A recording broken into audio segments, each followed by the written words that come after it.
Welcome to the Freddy Soon Show. Mike, all I'm saying, next time, break the evidence. All you do, you come here, corruption. How come just here. Next time you come here, break your I am not talking about that. I'm talking about you in 2024, December, saying there's corruption. Bring it. Let me ask you this question. I would like to ask the AG to propose legislation for what we call small claims court. There are lots of poor people, to an example you just gave, that they have issues with others and sometimes with large firms, but the lawyer fee is greater than the fee you're claiming. It is their right. I'm right. The right that someone has, all our rights exist in context. What is the context of a second medical opinion? Because you're disrespecting the process. No. Jesus, this is common sense, man.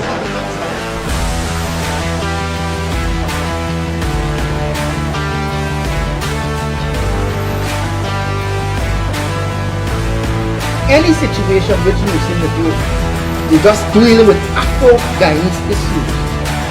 If one, you can't bring and pull the leaders of the African community together, you're failing.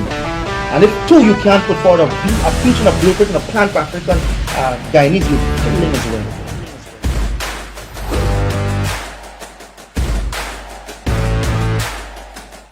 Pleasant Wednesday evening to you. This is the Freddy Show. I wanted our guest to be the first interview program for 2026. So I said to him, I'm giving you a fait accompli, the French word meaning you have no scope for saying no. And knowing him and our long relationship, he said yes. So I'm glad he is our first guest for 2026. There are three persons who are genuinely regarded inside and outside of Guyana as the PPP. They are the PPP are they. And that is Dr. Mohammed Irfan Ali, the President of Guyana, the Vice President, Barajag Dio, and the Attorney General, Anil Nandlall. Before we get into the interview, I'd like to remind our viewers, what I said 3.5 years ago when I started this program. I want to leave facts that when the history of Guyana is being written, when our history is being written, these programs would be put in the hands of the researchers. And based on that, I'd like to give to you, our viewers, a very piece of important fact that will remain forever in our history. On the Saturday of the Monday of the 2020 election, on that Saturday, GCOM had decided that they would declare the election results and Mr. Granger would be sworn in. That's a Saturday of the Monday.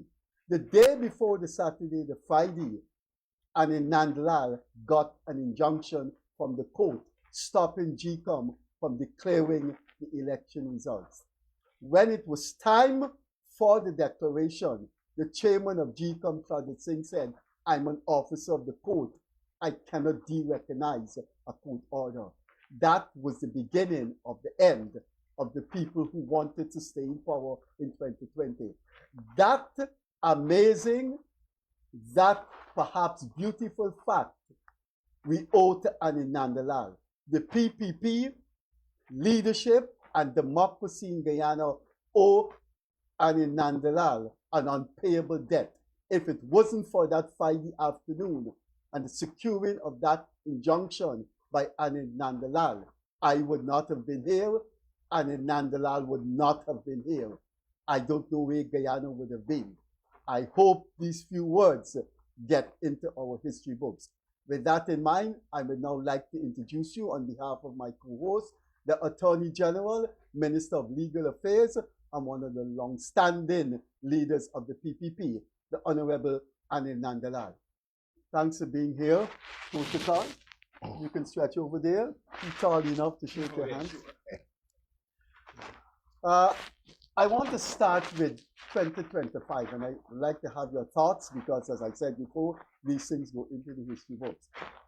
What are your thoughts on what happened with the PNC, 12 seats, and the acquisition of 15 seats by Win? What happened in that election to cause that kind of twisted results? So Freddie and Leonard, thank you very much for inviting me to be part of your program. And let me apologize in advance for the many invitations that were extended to me, which I did not get an opportunity to accept and be part of previous discussions. I want to also register my gratitude for the very flattering opening remarks that you have made. And I want it's factual. And I want to congratulate the both of you for doing a remarkable job in this program.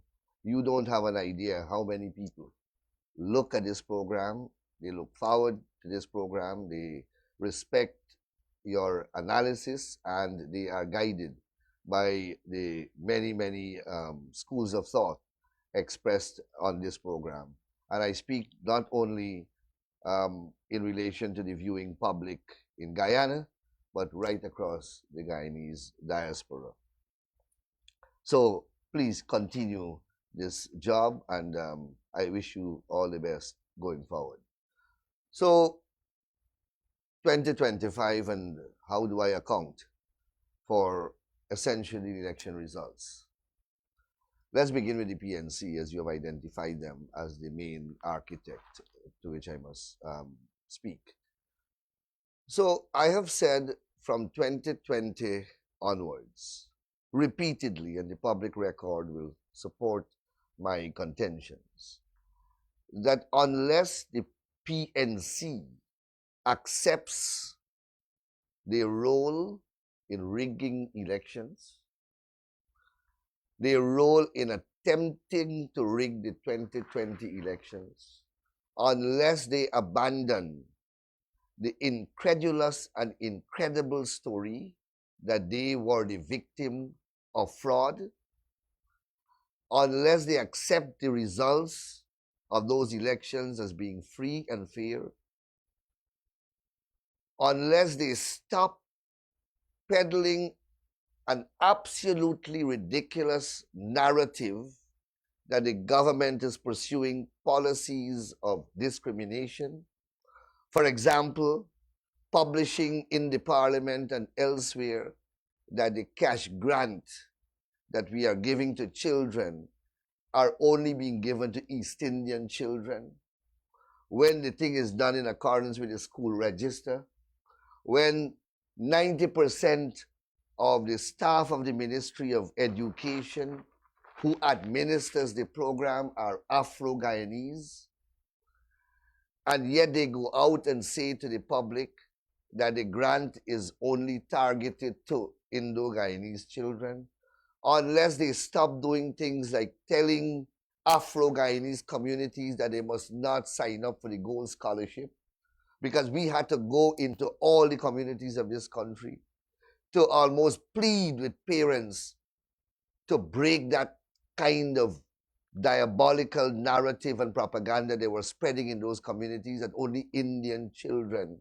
are going to benefit from the Gold Scholarship and that Afro-Guyanese students must not apply for it, unless they distance themselves from political destructive elements such as David Hines, who beat that war drum of racism 4 or 5 times per week, unless they distance themselves from people like Rickford Burke and those who spew hatred and division among our people, then they would be decimated at the polls. I have a long litany of public statements to this effect, calling upon them to move away from those postures and those public postulations. They ignored them. In fact, they embraced those very things. They embraced the David Hines. They continue to speak about this narrative with even greater confidence and greater purported veracity, these things about the PPP were trying to rig the elections, they became an absolutely irrelevant and incredulous political force. They underestimated the intellect of the Guyanese electorate. They underestimated the exposure to which Guyanese currently enjoy. They relied absolutely on race and on their traditional base, hoping that race will triumph over reason. And throughout that period, the PPP was speaking a message of unity. The PPP took active and decisive steps to embrace a wider electorate. The PPP took active steps to dismantle institutional rumors that it had a bogeyman at Freedom House that would harm Afro-Guyanese if they go up to a particular floor in the building. These racial myths that were perpetuated for decades, the PPP leadership took a decisive position that we are going to actively work to dismantle these things. And we open our folds and we embrace a policy of national reconciliation, national unity. And we brought all the people together. We began the conversation and we followed it up by actions. We went into the non-traditional PPP communities. We sat with the people and we spoke with them in confidence. We spoke with them earnestly and honestly. And we started to work towards uniting. We started to work towards national unity. From the beginning to the end of my campaign during the 2025 elections, I publicly appealed in every single one of my public speeches. I publicly appealed for the electorate at the 2025 elections to break the chains of racial voting, break the backbone of divisive politics, and let us vote in unity, vote on issues, vote on policies, vote on programs. And in my respectful view, we were successful because we were able to make inroads, significant inroads in non-traditional areas. So much so, I said repeatedly that we would be vindicated and we would be adjudged whether we are wrong, whether we are successful or not in our work towards national unity if we are able to win the RDC of region number 4. I said that will be undisputed evidence that we have succeeded and that we have been able to move Guyana away from the backward politics of racial and ethnic polarization. And the results proved us right. So that is how I would account for the demise of the PNC. And that's how they lost. They moved from 31 seats to 12 seats. Now, the Win Party, in my respectful view, came in at an appropriate period in Guyana's history. Now, moving a bloc, an ethnic voting bloc, from one extreme to another is decades old, built on hereditary characteristics, built on family orientation, built on culture, built on a number of powerful, cohesive factors that shape the human mind. Is not an easy thing to do in one swoop. And while we succeeded tremendously, you had some who they couldn't find, after the arguments were put out, and they are intelligent people, they are educated people, they saw the PNC as not a valid option anymore. Because we were able to degut the PNC. We were able to show that they are not a viable force. Intellectually, they are not superior. They have not articulated a vision. The party itself was imploding. The right messages were not being sent. Even those within the hierarchy of the PNC were sending wrong signals. There was a great decline in confidence in the leadership of the party. The energy of the party was sapped as a result of internal conflicts and configurations.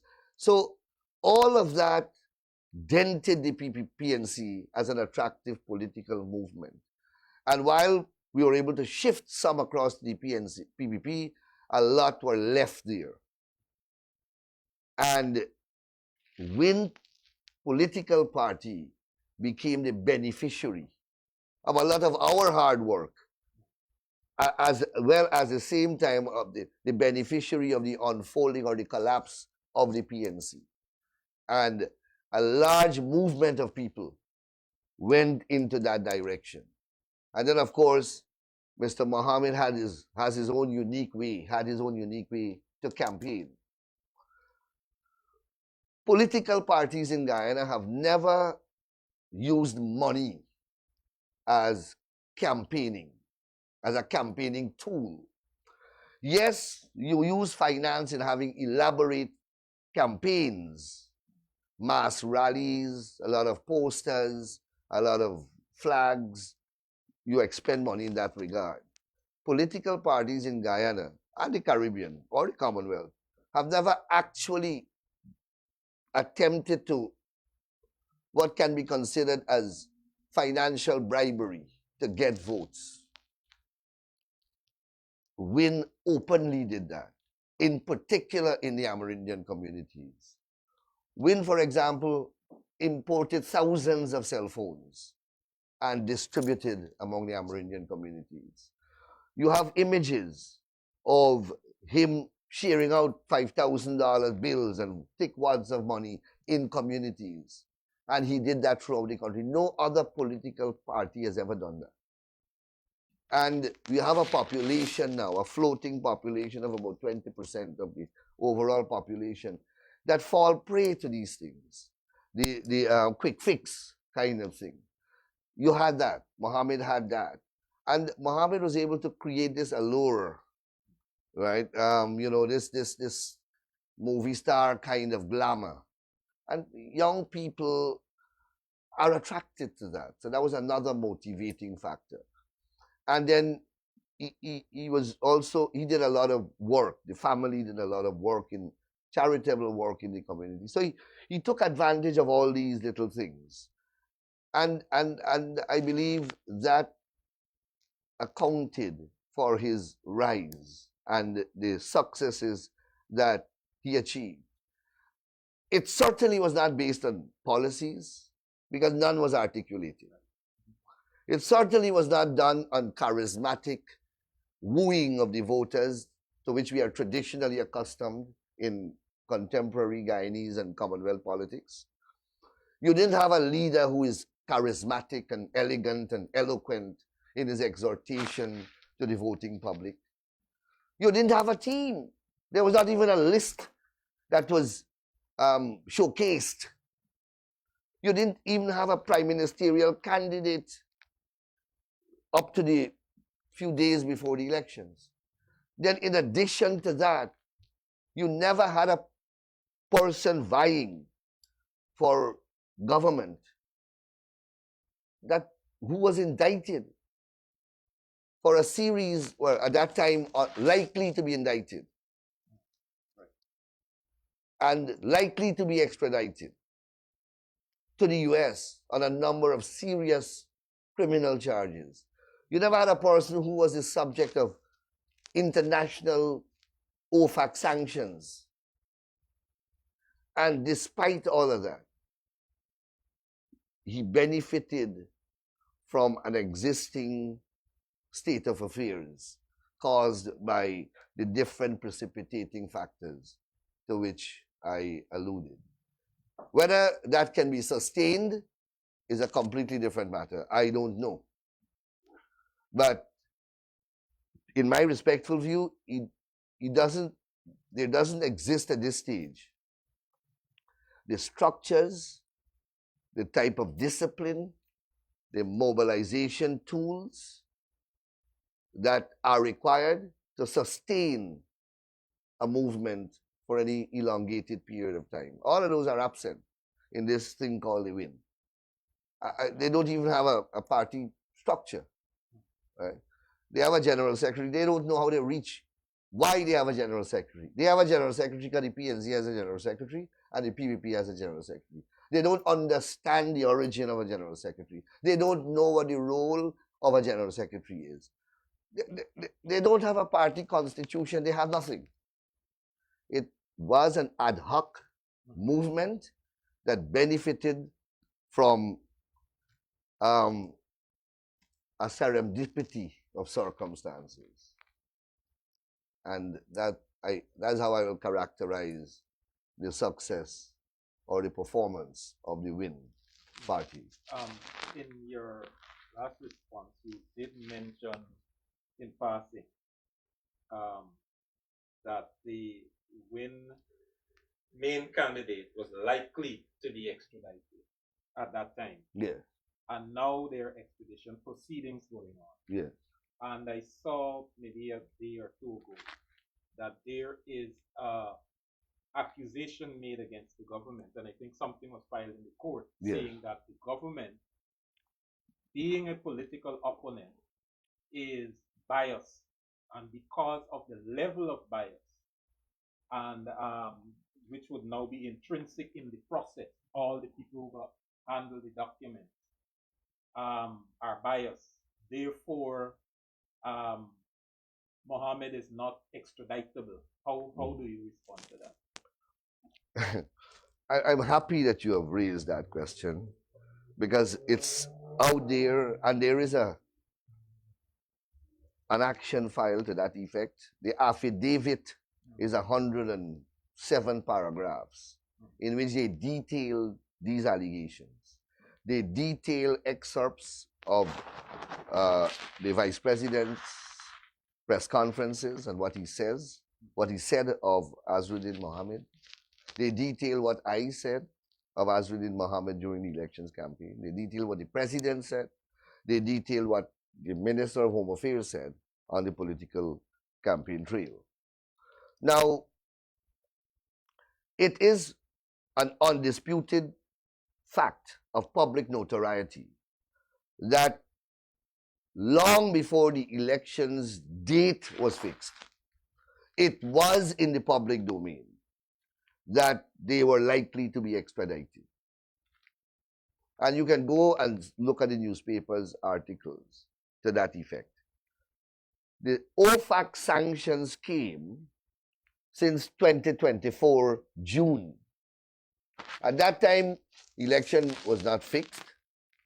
We knew that we constitutionally were going to an election in 2025, but there was no proximate date or anything like that.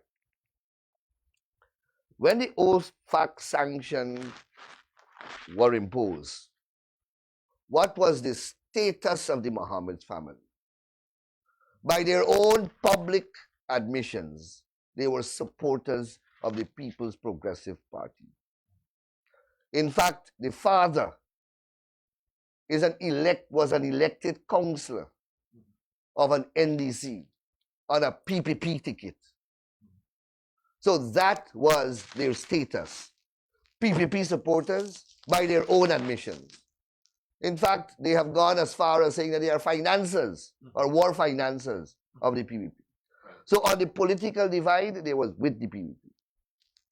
After the sanctions came, the government made a public statement or a series of public statements to say that the duty of the government is to protect the financial systems of Guyana and to protect Guyana from the consequences of these sanctions.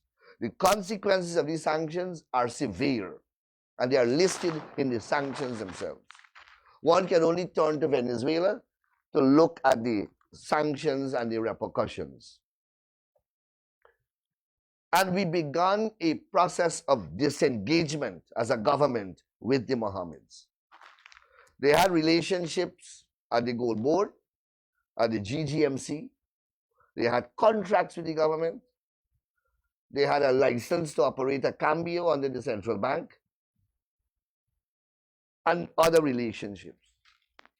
The government publicly stated that these relationships will have to be severed, and there were engagements to do so as seamlessly as possible. I believe that the Mohammeds felt, and they do feel, slighted that the PPP, their being supporters, should have defended them and stood with them, I suppose, at the expense of the national interest. We will never do such a thing. And we made that very clear. The investigations into the Mohammeds from the public records of the US began as early as 2009. Right? We're talking about 2025 elections.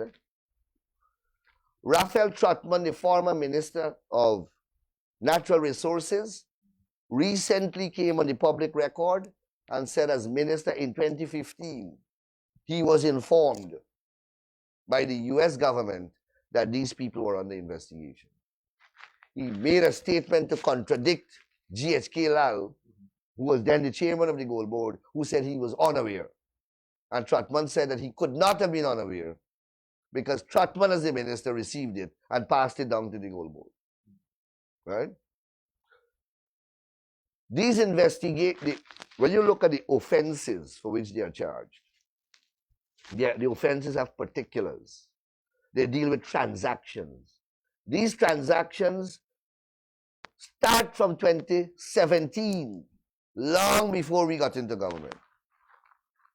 And they go as late as 2024. Right? The point I am making is that this request comes from America, not from Guyana. All of these things happened long before we got into government. Fast forward to June 2025, when the election campaign was heating up. After the election date was announced, and I believe Parliament would have been dissolved, the Mohammeds made a decision to enter politics. Freddie used the word a fait accompli at the beginning of the program. It was already a fait accompli that they would be that they would be the subject of an extradition request. The sanctions had already been imposed. The point is, they were armed with the knowledge of an impending extradition request. They entered the political realm, knowing that what do you expect will happen during the election campaign when you are my opponent? Democracy promotes healthy competition for the votes. You think you are a political opponent and we will put you up as the Pope? We are going to throw every available thing that we have at you. We are going to speak about its sanctions. We are going to speak about your indictment in America. We are going to speak about your criminal record and your criminal antecedents. That's fair play in politics. And he did the same to us. Fast forward now to be winning the government. And I believe he did that because he wants to get some benefit from being in politics in relation to the extradition. Fast forward, the extradition request came. And now extradition by its very nature is an act between two governments. It's an act between two executives. A government can delegate responsibilities under extradition law. A treaty is between two countries. The government of the country and the government of the other countries are the two main players in executing the treaty obligations. So when an extradition request comes, a government can divest itself of its obligations.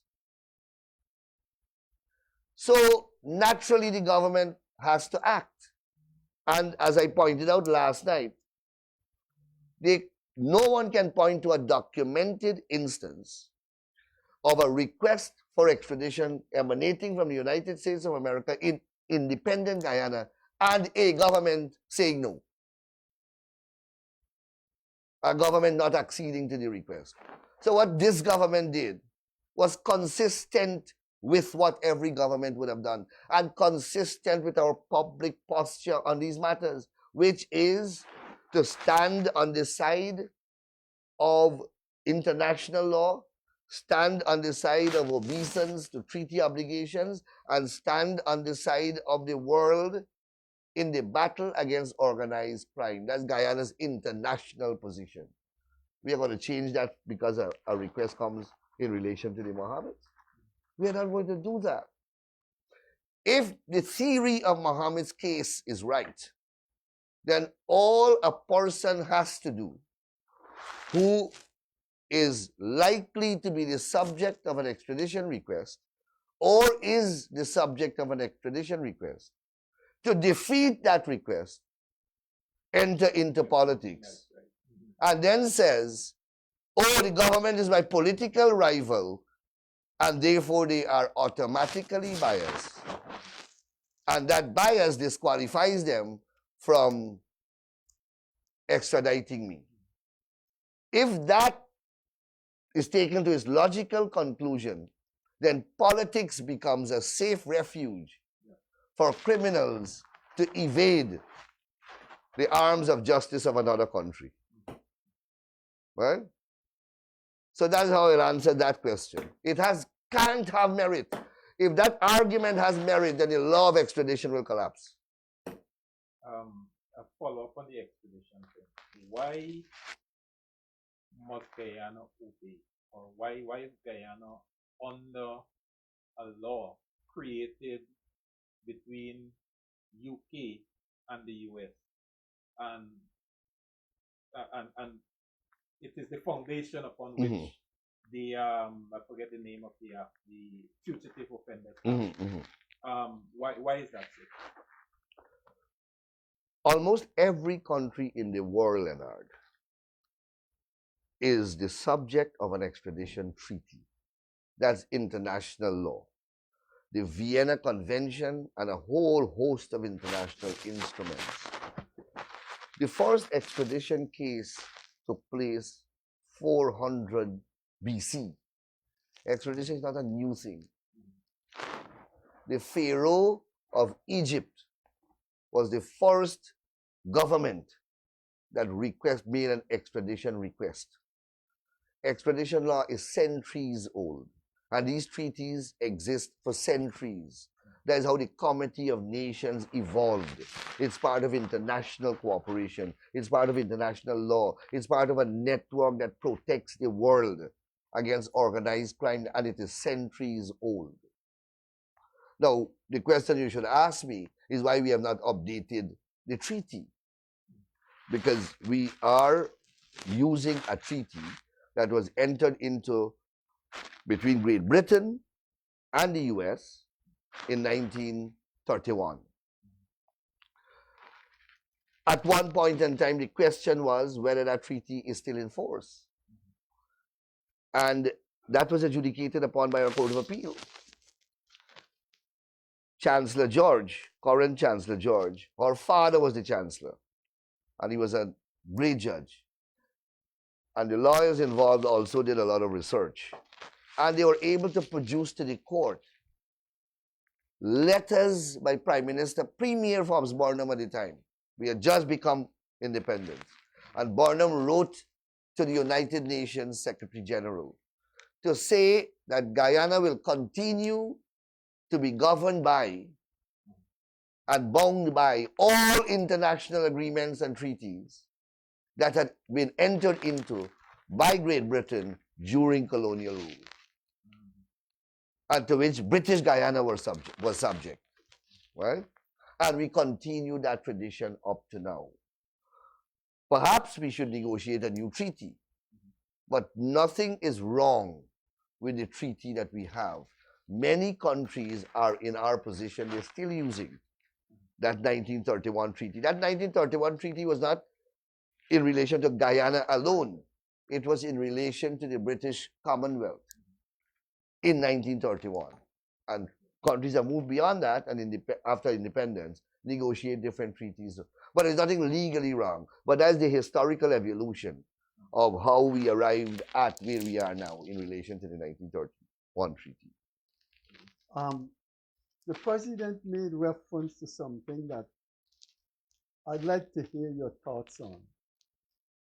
As a student of politics and philosophy, I find this thing obnoxious, and I'd like to have your views on it. And I have the support of the former president of Trinidad, Keith Rowley, in which, in a moment of paroxysm of rage, he said, "We must get out.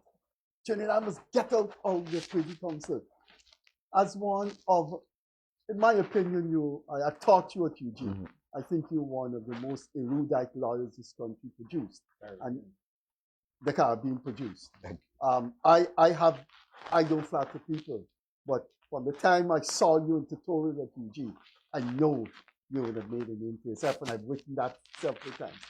I'd like to have your deep thoughts as to why the CARICOM nations, with the exception of 3 or 4, are still part of the Privy Council. It's just for a post-colonial Caribbean man, AG. It grates my nerves. Freddie, it is a question that I have, well, rather, it is an issue that I have taken the opportunity to speak on whenever I travel in the Caribbean and the occasion presents itself. And my consistent call has been for the rest of the Caribbean to thank the Privy Council for the remarkable service that they have rendered to the Caribbean for several centuries as a final court, and to be part of the Caribbean Court of Justice. You spoke in your opening remarks about an order that was obtained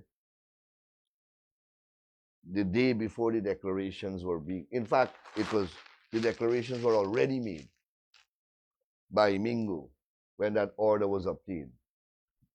And that order stopped DECOM from acting on the declaration, right? That case went, the essence of that case went all the way to the Caribbean Court of Justice. And if it was not for the Caribbean Court of Justice, I don't know where Guyana would have been today. Because the Court of Appeal of Guyana overruled all the decisions made in the High Court. The High Court made decisions in favor of the PPP. Let me put it that way, because we were the party, the litigant. And when we went to the court, we lost all. Imagine if that was the final court, and we could not have gone anywhere, where Guyana would have been today. Dr. Fenton Ramsahoi, whose photograph is on the wall there as Guyana's the first Guyanese Attorney General of the colony of British Guyana. Before that, we had British acting in that capacity or performing the functions of Attorney General of the colony. Fenton Ramsahoi said to me that when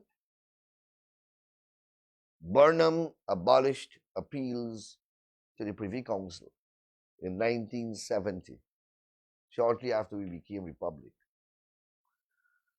he condemned Guyana to 100 years of backwardness. Right? Fenton Ramsahoi packed his bag and he left this country to go and live permanently in the Caribbean.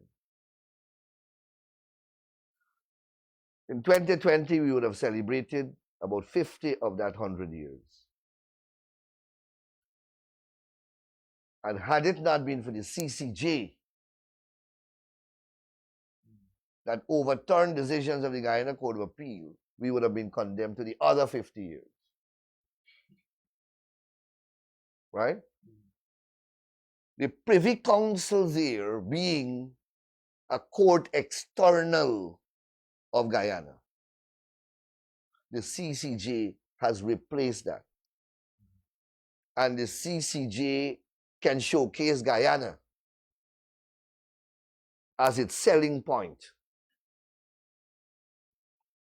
And the CCJ has ruled repeatedly in Guyana, Guyanese cases, against this government, against the previous government, or previous governments, upholding constitutional principles.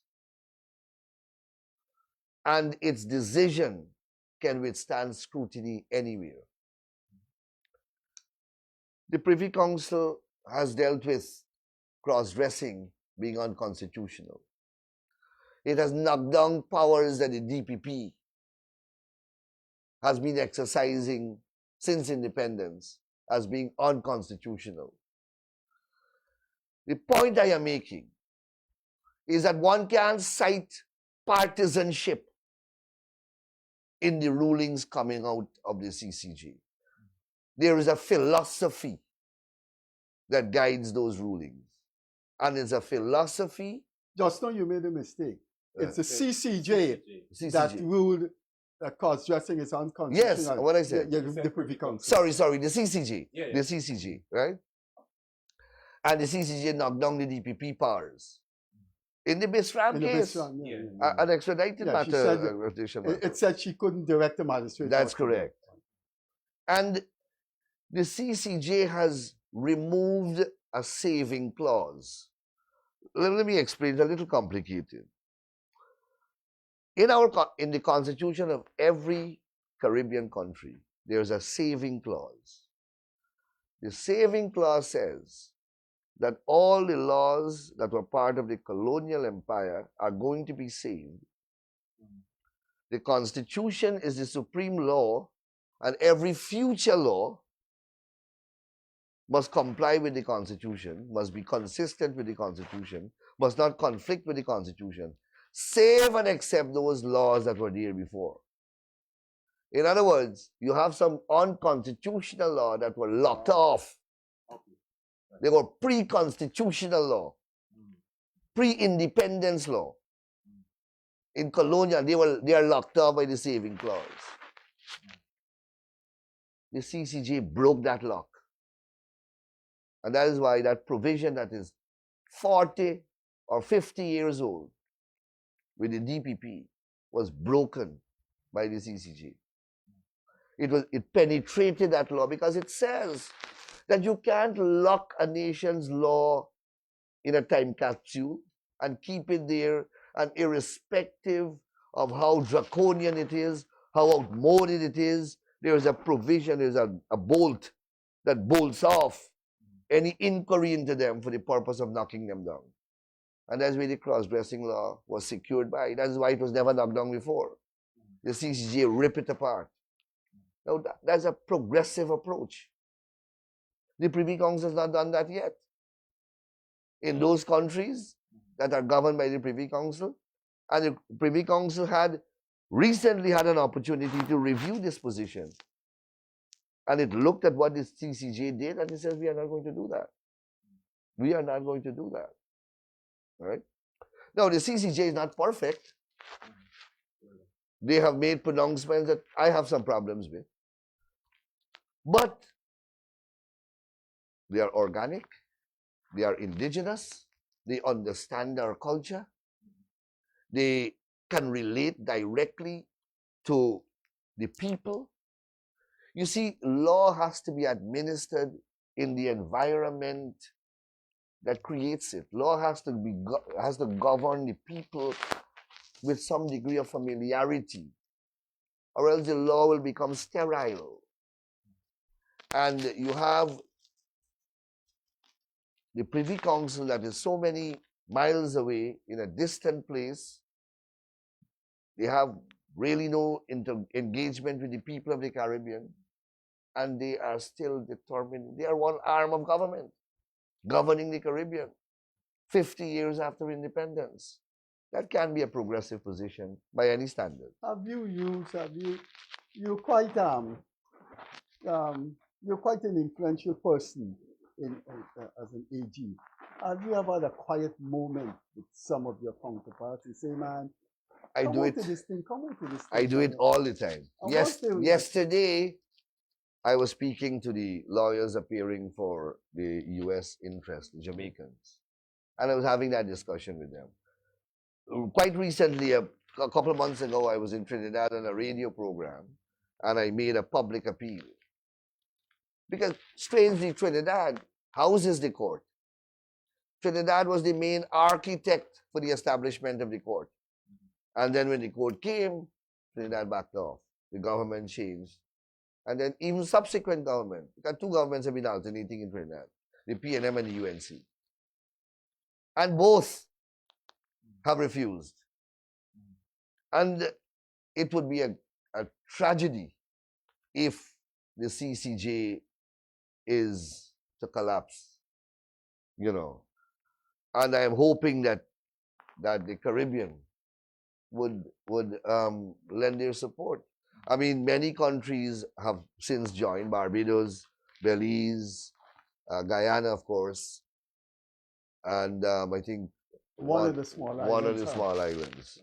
But we need everybody to be on board. We really need everybody. You think you're going to keep trying when you meet the Jamaican AG and man, this thing is disgraceful. It is. No, I whatever little I can do, I will continue to do. And President Ali, to his credit, has been leading this advocacy as well at the heads of government.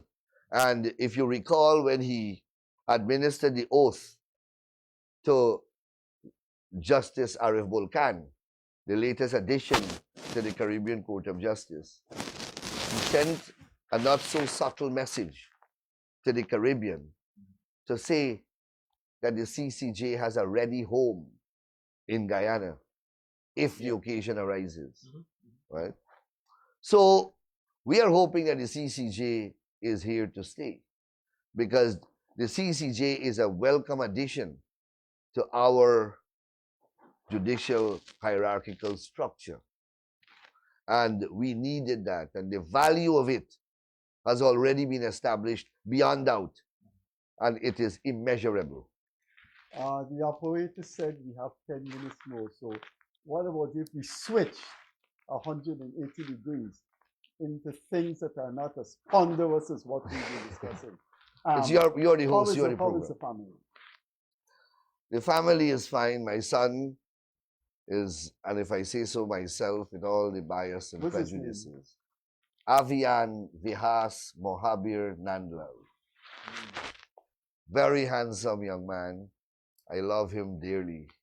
I never thought that I would love another human being so much until he was born. Parents are crazy for their kids. Yeah, the other day he fell down, and I wish if I fell down instead of him.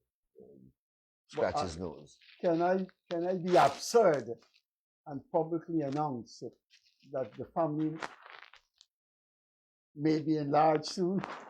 Well, I don't think you need to announce that. The mother took the liberty of taking out a photograph, and in her hand, she put the printout of the embryo. You know, you get that. No, it's a boy. The boy again. That's a boy. Of course, you're going to keep trying till you get the girl. Large families are happy families. Well, that's a consensual matter with another party. Yeah. And I need to consult before I. You have a name already? No, I don't have a name as yet. Since you're a light thing, do you prefer bowling or batting? Batting. But I do like to bowl, because I bowl like spin. If you're the batsman and the president is the bowler, 8 runs to go, last over, who wins the game? If you get stuck there, you don't normally get stuck. No, it depends. It depends on whether I'm able to demolish the bowling. I don't think the status of the bowler will affect my ability. Mhm. The quality of the ball, maybe. Okay. The quality of the bowling. So the president's team will win. Not necessarily. If the No. president team bowls well, they will win. If The my president team... is the bowler and you're the batsman. Yeah, but I don't think the president would impose his presidentialism on a cricket match. What do you do? The AG's job is very, very fun. But you may be in court every day now with this thing. What do you do apart from being an obsessed father? What do you go out to the movies? When last you had Hard Rock cafe eating? So, Freddie, the life of a politician in Guyana is rough. We don't stop working in the PVP, as you would see. Our ministers Phone and rings all the time. president is out there. And I tell people that, Charlie Jagan was a great politician, but he lived in a particular age. Jagan never had a cell phone. Jagan did not have to deal with Facebook. He didn't have to deal with WhatsApp and all these things. You didn't have to deal with work. He didn't have to deal with all these things. The modern politician has to deal with all these things. And you have an extremely demanding electorate and constituency. And one that is reminding you how competitive it is and threatens you on a regular basis to go and vote for this one or go and call this one to do an interview. So you are actively involved in the streets, in the communities, to do political work on the weekend. From a social life, fortunately for me, Freddie, I have socialized a lot. And those who know me and looking at the program would know. I have had my fair share of those excursions to which you are referring. So I don't do it anymore, at least not with great regularity. And the important thing is that there's no urge in me to do that kind of thing anymore. I think I've exhausted that part of my life. I had enough of that. And now is to concentrate the little time that I get. Because remember, you have social political activities, social government activities. The president has functions on a regular basis. You have embassies that have functions. You have to go as part of your responsibilities. You have many, many functions of the government that you are required to attend. The little time that you get, you try to read law. You can't stop reading law. And you split that with your family. It's a very boring existence. We're going to come back to the likeness because I'm watching at something Burnham and Jagan didn't have access to that you have. But I'm going to tell the viewers what is that.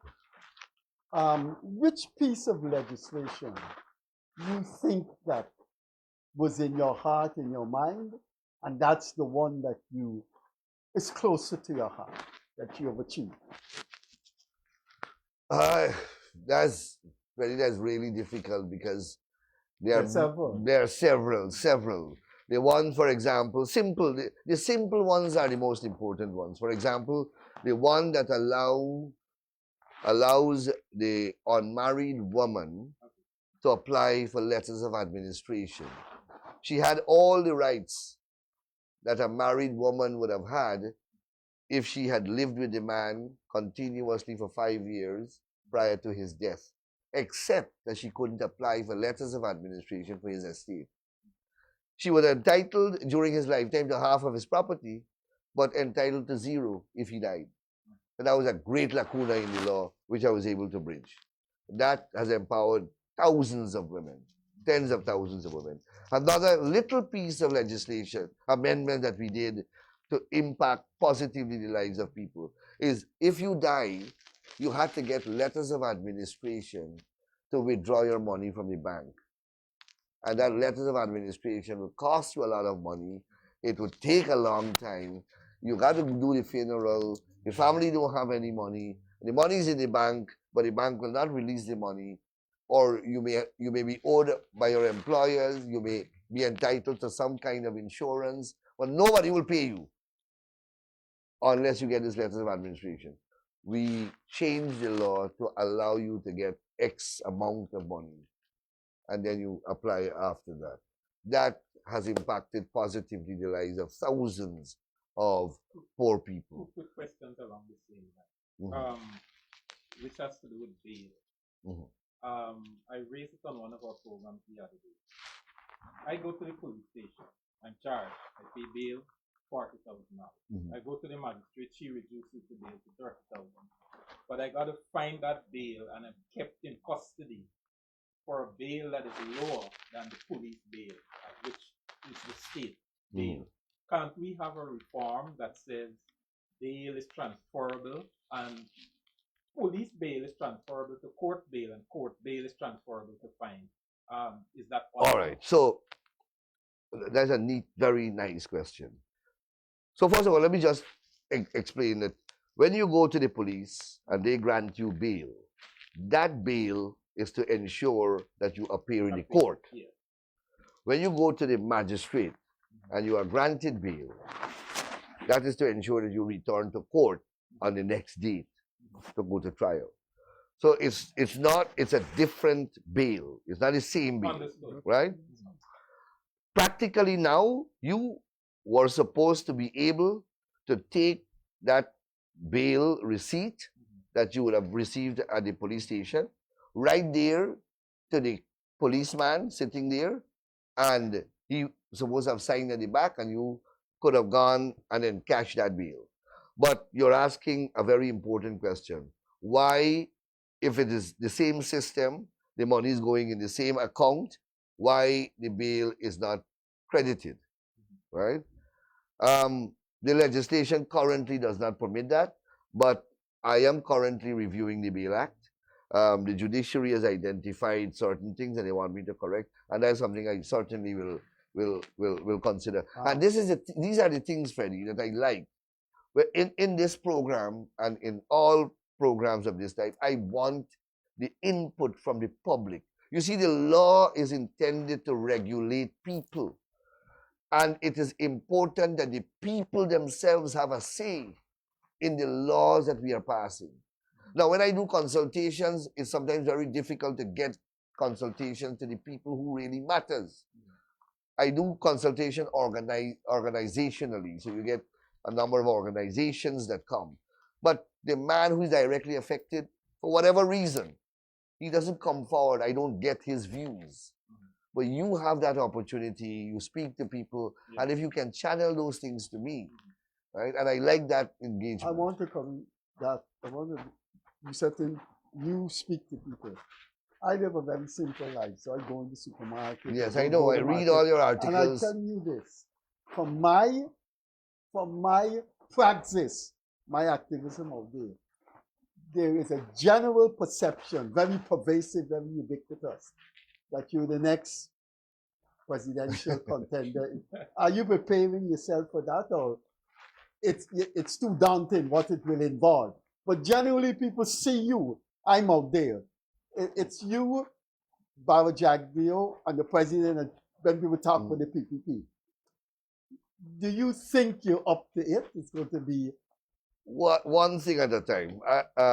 I've already contested elections internally in the People's Progressive Party for that post, the post of presidential candidate. So that answers the question. But the thing is that it's all to be determined by the party at the appropriate time. You know, these parties have discipline. I think you'll be a good president. And before Craig comes in, of your 1 minute move, I've known you for so long, looking at your photograph, this is very personal. What secret formula you have? What are you drinking?